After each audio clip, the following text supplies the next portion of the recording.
the next thing I have, a trailer dropped today.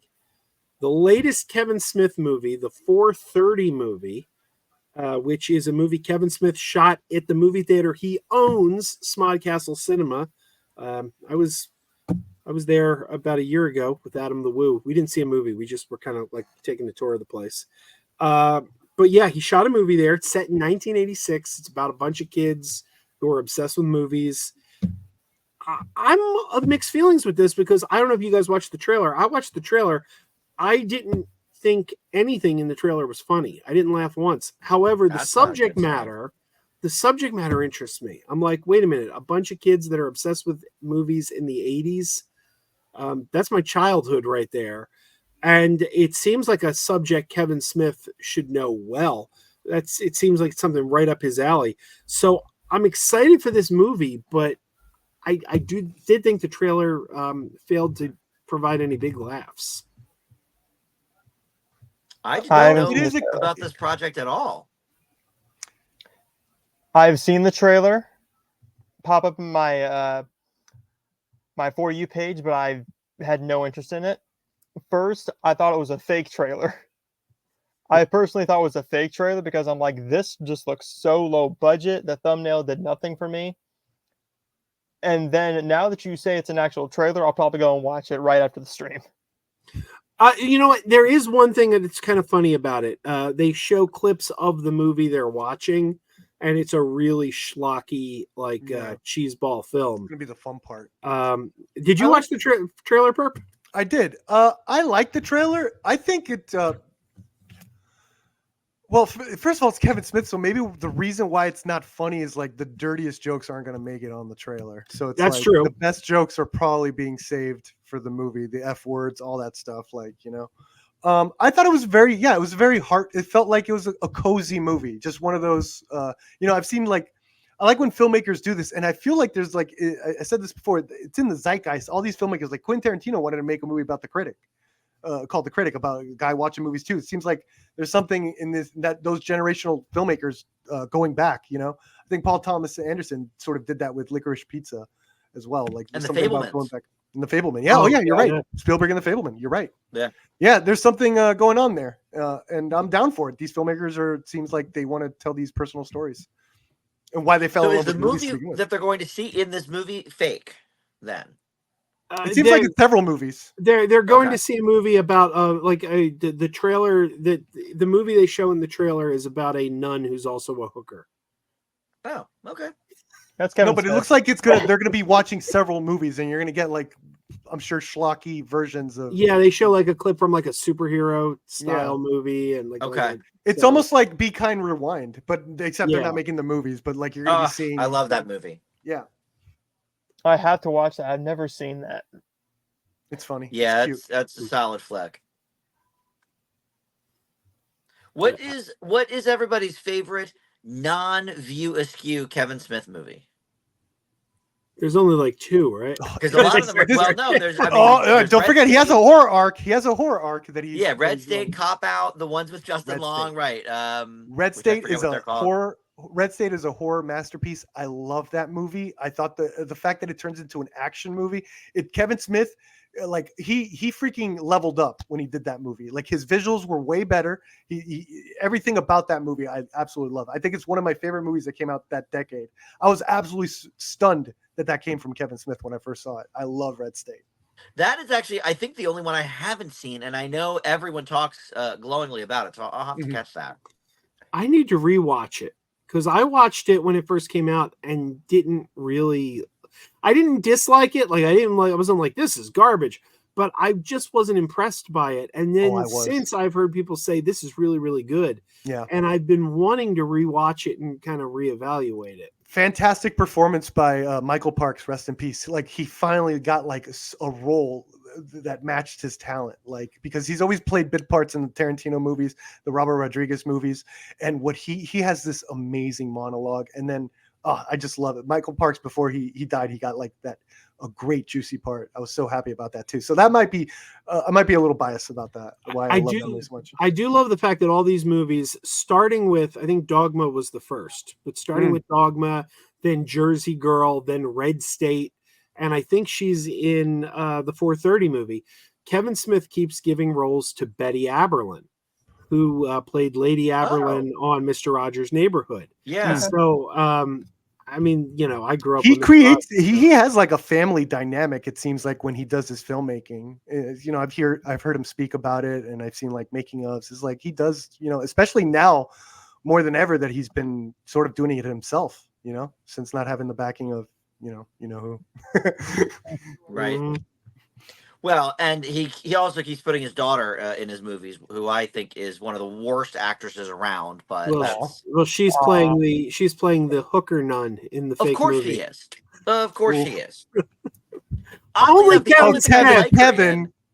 Oh, Kevin, you're 2 steps away from Dario Argento. What he did to his daughter in his movies, bro. Yeah, only Kevin Smith would say to his daughter, "I got a role for you. You're gonna be a hooker." Dario Argento has for his daughter and his wife. They put them through some terrible stuff. Like it's awful. Well, I mean, I like her in is the non Kevin Smith role she did. She was on a TV show on Freeform called Cruel Summer. That was the only thing I thought she actually did a good job. My girlfriend loved that show. That's funny. I mean, it was really well done. And she was good in it. I don't know why she can't act her way out of a paper bag in a Kevin Smith movie, but because she doesn't have to. Yeah, that could be it. That's part of the charm. Maybe that's part of the view askew, just like reality. You ever like? I once thought of this. I once thought, what if I met someone and I felt like they were just a bad actor, like in reality? That'd be so weird. Like, if like someone's talking to you, you just don't believe them. They look like they're acting bad. Like that. That'd be weird. There's got to be people like that out there. There's someone that you just think, is that a bad actor? I don't know what that. For me, I've only seen a couple of Kevin Smith's movies, so I can't say anything. I've seen Zack and Miri, which I thought was fine. It was good. And then that one, Yoga Hosers. Yes. That one, I'm in the the bottom of the Walmart bin minority of that one. I found charm in that one just because I really good. Hey, you should email him and tell him, man. He'll love to hear that. He'll love to hear it. Boy, that was I mean, you could finally tell people I had an email that someone said they loved Yoga Hosers. You finally say that to the audience. I actually have it over there, and I thought about selling it, but I'm like, you want to know what? One, who's gonna want it?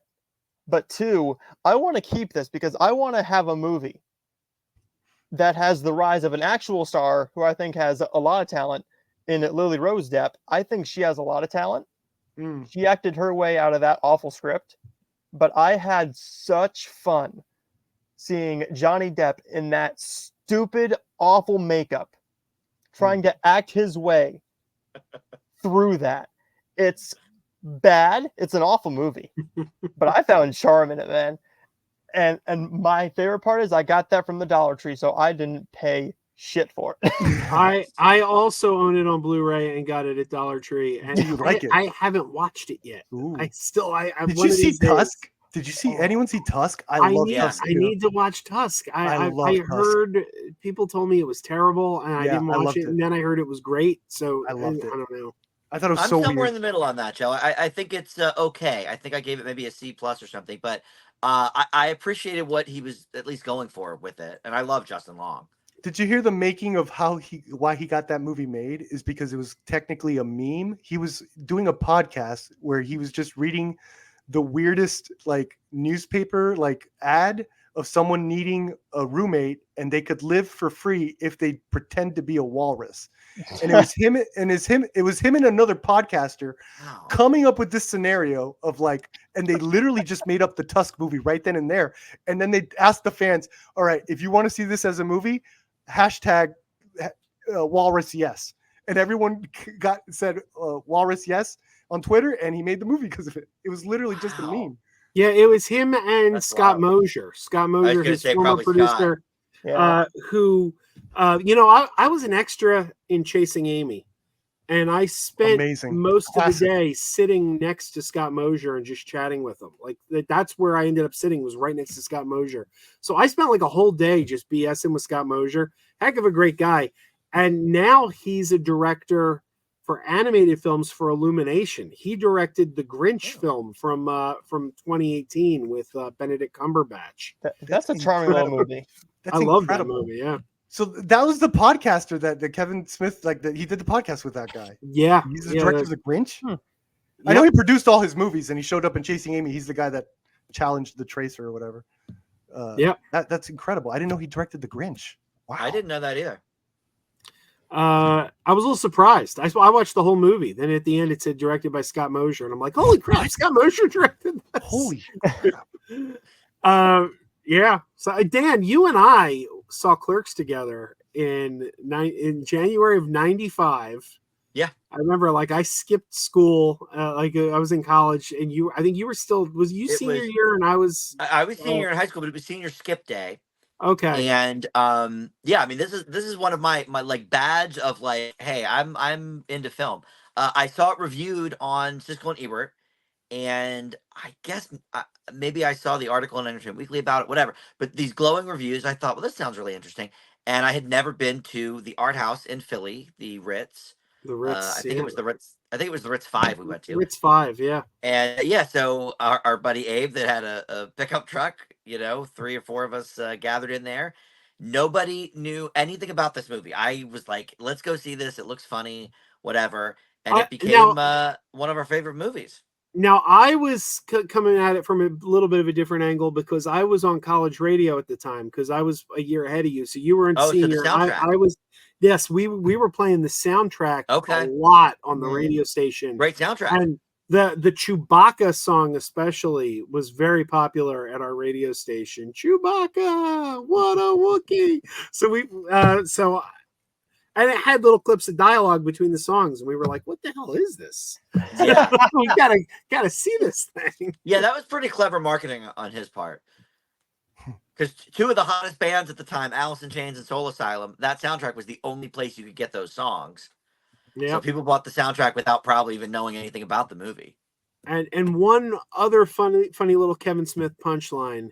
A couple years later, well, I guess it was the next year, '95, Mallrats comes out. And in the Philly area, it was only playing in one movie theater. It only opened in one theater in the whole Philly area, and it was a movie theater I had never heard of that was about 45 minutes from my house. And we all had to take a commute to get to this far off movie theater to see Mallrats. Now, how many years has it been? It's like 30 years later. Yeah. And that movie theater is like 5 minutes from me right now. I live 5 minutes from that's so funny. Wow. That's great. First time I came to this neighborhood, right? I'm like, no, I went. I think you went the next night. I went like on a Friday night with Mike Jacopetti and Dave Perillo, and then the next night you guys went up. I think I was thinking about going a second time with you guys, but yeah, for some reason I didn't. But, hey, rest in peace, Shannon Doherty. Yeah, absolutely. One of her great film roles. Yeah, one of her few film roles. It's like that and Heathers. Yeah, right? other than Heathers and that, I can't really think of any.